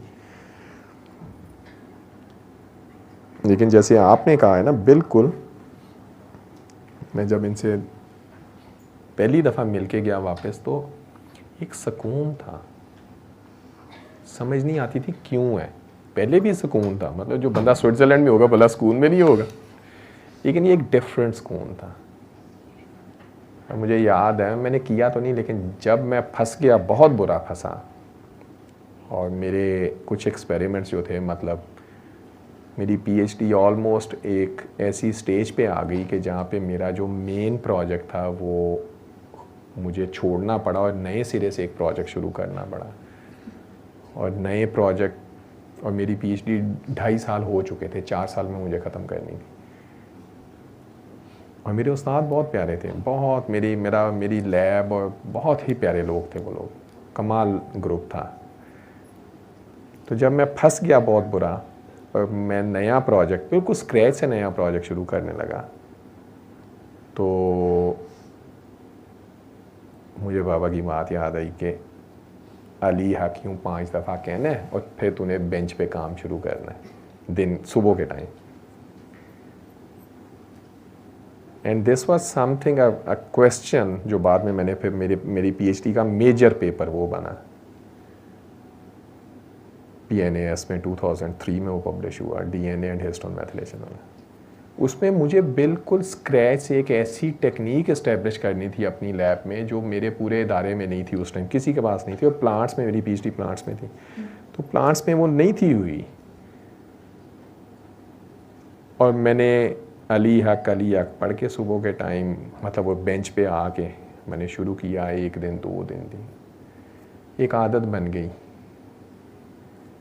और विदिन 3 मंथ्स ना सिर्फ वो उस टेक्निक को कहते हैं क्रोमाटिन आईपी चिप्स, आप लोगों की समझ ज़रूरी नहीं है कि आप लोगों को समझ आए, वो बड़ी एक उस दौर में बड़ी एक एडवांस लेवल की नॉवल टेक्निक थी अरेबिडोप्सिस में। ना सिर्फ वो इस्टेब्लिश हुई, वो पेपर भी हो गया। वो मेरे लिए भी हैरान कुन था कि how can in 6 months, exact 6 months, I can establish the method, perform actual study, write a publication, and this publication went to the Nature, the best journal in the world, one of the best journals in the world. और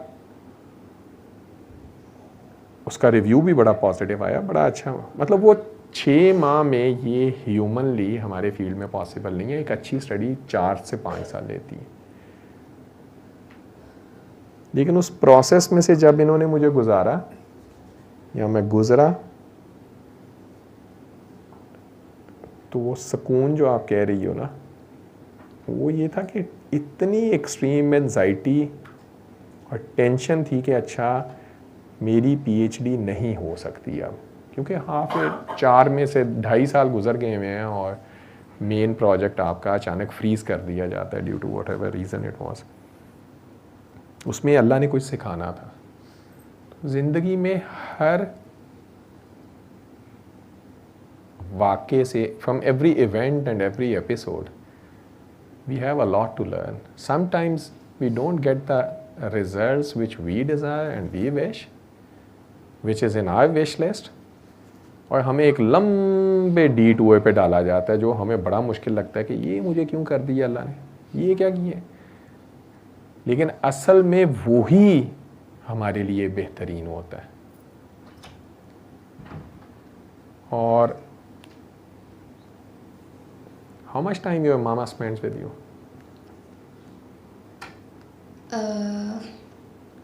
सच्चा सच्चा बात कर। और you spend with your mama, both ways? both ways, then 2-3 hours. चलो, that's good.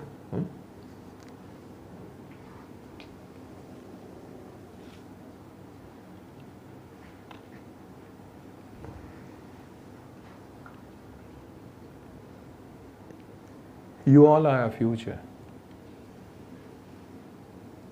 Our future depends on you. Each one of you, every little kid in this country, whether he or she is in a rural area, in far-flung area of Thar, Balochistan, Skardu, etc., each one of you is our future. But before we throw the responsibility on you, we as parents, we have to deliver. उसमें लाजमी नहीं होता, आप लोग बहुत lucky हो। Always count your blessings कि अल्लाह मियाँ मुझे इतने अच्छे मामा पापा दिए हुए हैं, इतने प्यारे मामा पापा दिए हुए हैं, मुझे इतना अच्छा माहौल दिया हुआ है, गाड़ी दी हुई है। और दुनिया में ऐसे भी हैं जिनके पास एक वक्त की रोटी मर के होती है और शायद वो स्ट्रीट लाइट में बैठ के पढ़ रहे होते हैं, ठीक है, और वो बहुत आगे जाते हैं। ये भी मैं आपको वार्न कर दूँ, ठीक है, because easy times they create weak people and tough times they create great peoples. Yes. So अपने आप को चैलेंज करो, टफ। आप लोगों की उम्र में कोशिश करो, मामा बाबा अगर कहते भी है ना कि नहीं तुम्हें ज़रूरत नहीं है, we are there for you, you don't need to earn, get some tuitions. आजकल तो आपकी जनरेशन में तो जूम में बड़ा कुछ है। Yes. सो अपने आप को ना काम करने की आदत डालो सारे, क्योंकि जिन कॉलेजों यूनिवर्सिटियों में आप लोग जा रहे हो, और मैं इस टाइम एक ख़ास सेगमेंट ऑफ सोसाइटी से बात कर रहा हूँ, वो स्कूल कॉलेजेस जो बहुत पूरे पाकिस्तान में माशाल्लाह उनके ग्रेजुएट्स बहुत अच्छे हैं, उनकी ट्रेनिंग, उनकी प्रॉब्लम सॉल्विंग एकेडमिक ट्रेनिंग की बात करें, but mentally they are very weak, they are not able to handle stress, they collapse. क्यों? क्योंकि मुआशरे ने उन्हें कहा हुआ कि हम तो तुमसे ए स्टार से कम लेना नहीं है। मामा बाबा को भी टेंशन है, ए स्टार तू थल्ले ना आए। गरीब का, मेरे बेटे का एक कोर्स में सारी ज़िंदगी ए आते रहे, उसका बी आ गया, माँ ने उन्होंने ताने दे देंगे। वो आज हमें कहता है, वो कहता है आई विश हाँ बाबा you should have told me that failing is acceptable.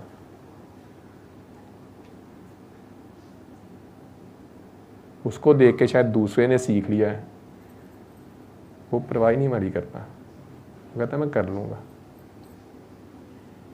So A star बनने की कोशिश करो, लेकिन ए स्टार ये वाले ए स्टार की मैं बात नहीं कर रही, in the values you inherit from your parents.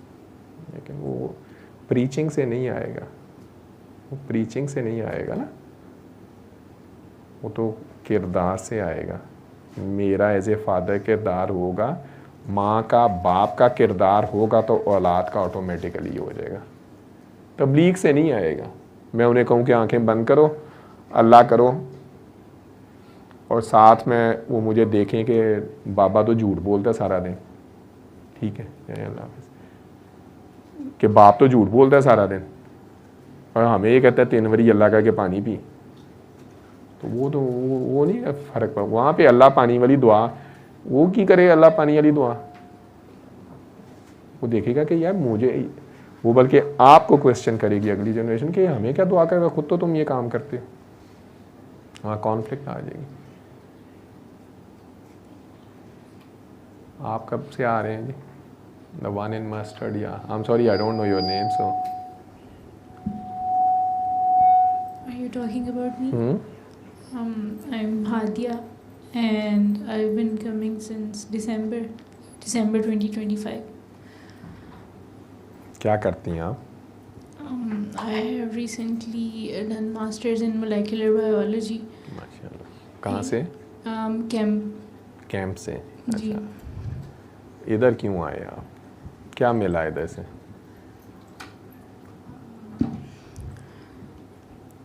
I don't know if I'd be able to answer your question correctly, but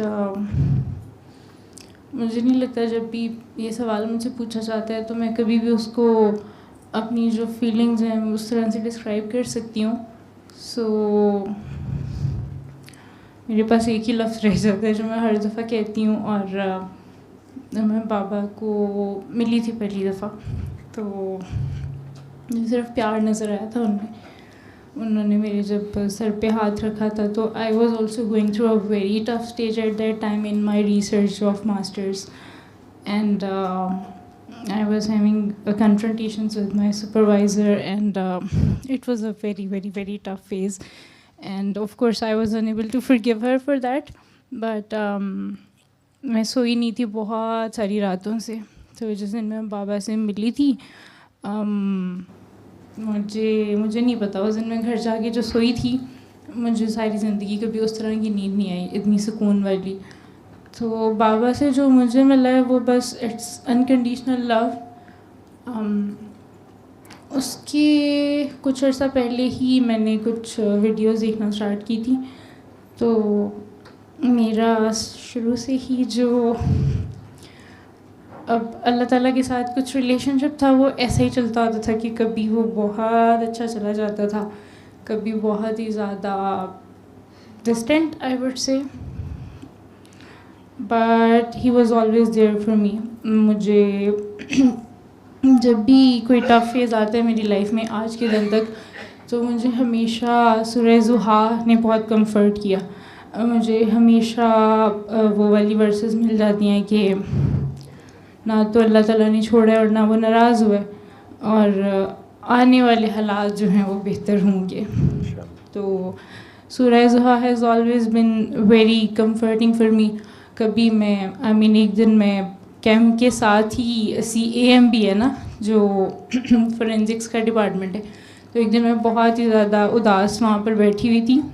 I was about to leave, तो वहाँ पर लगा हुआ था वल्ला सोफ़ा यूती का रब्बु का फतरज़ा। तो सूरह ज़ुहा has always come to rescue me. और मुझे हमेशा से लगता था कि अल्लाह ताला को पता नहीं क्यों इस तरह से डिस्क्राइब किया जाता है कि अल्लाह ताला ने बहुत हमें पनिश करना है, या अल्लाह ताला तो बहुत स्ट्रिक्ट हैं। मुझे लगता था कि वो बहुत प्यारे हैं, क्योंकि मेरे जहन में कि कहीं पढ़ा था शायद मैंने कि वो अल्लाह कहते हैं कि मेरी रहमत मेरे गज़ब पे भारी है। तो मुझे हमेशा ये होता था कि अगर अल्लाह ताला का अपना ये प्रॉमिस है तो ये गलत कैसे हो सकता है। और जब मैंने बाबा की बातें सुनी तो मुझे लगा कि this is everything I have always been looking for, क्योंकि बाबा बातें सारी वो कर रहे थे अल्लाह ताला इतने प्यारे हैं, और अल्लाह ताला क्यों आपको पनिश करेंगे। तो जो एक्चुअली मुझे फ़ील होता है कि हमारी सोसाइटी में जो कुछ चीज़ें बहुत ज़्यादा अच्छी भी हैं, लेकिन जहाँ पर शायद चेरी पिकिंग करते हैं हम लोग थोड़ी सी, मतलब अपनी पसंद का दीन हम सब ने चूज़ किया हुआ है, जो चीज़ फेवर में जा रही है जहाँ पर वहाँ पे हम लोग मज़हब कार्ड खेलते हैं बहुत ज़्यादा, और उसकी जो एक्चुअल एसेंस है उसको बहुत ज़्यादा मॉडिफाई कर दिया गया। तो मैं बस भागती रही हूँ इन सारी चीज़ों से हमेशा। ऑल तो अल्लाह ताला के साथ एक पर्सनल किस्म का कनेक्शन था हमेशा से। कभी बहुत ज़्यादा नमाज़ें पढ़ती थी मैं, कभी कुछ ऐसे दिन आते थे बिल्कुल ही नमाज़ें नहीं पढ़ती थी। तो ऐसे करते करते करते करते I have faced multiple failures in my life. अगर मैं अभी तक की बात करूँ तो मैंने हर स्टेज पे आज के दिन तक बहुत फेलियर्स फेस किए हैं। Everything that I wanted to do वो मेरे हाथ में आके it use to turn to ashes. और लेकिन फिर भी अल्लाह का पता नहीं कौन सा करम है, अल्लाह ताला ने कभी छोड़ा ही नहीं, हमेशा अल्लाह ताला ने पकड़ के रखा। You continue. You continue.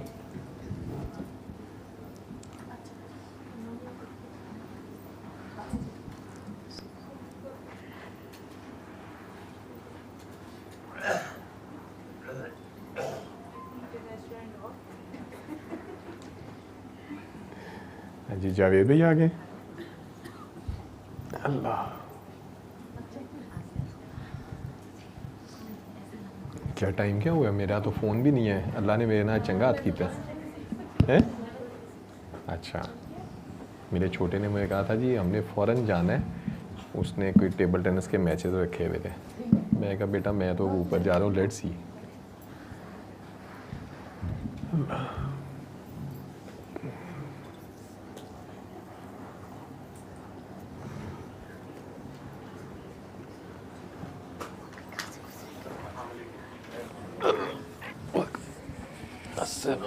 ਕੀ ਹਾਲ ਚਾਲ? ਠੀਕ ਹੋ? ਤੁਸੀਂ ਉੱਥੇ ਬਹਿਣਾ ਸੀ? ਨਹੀਂ ਮੈਂ ਠੀਕ ਹੈ। ਨਹੀਂ ਨਹੀਂ ਮੈਂ ਠੀਕ ਹਾਂ। ਸੱਲੇ ਅਲਾ ਸੱਲੇ ਅਲਾ ਸੱਲੇ ਅਲਾ ਸੱਲੇ ਅਲਾ ਸੱਲੇ ਅਲਾ ਸ਼ਫੀਨਾ सल्ले अला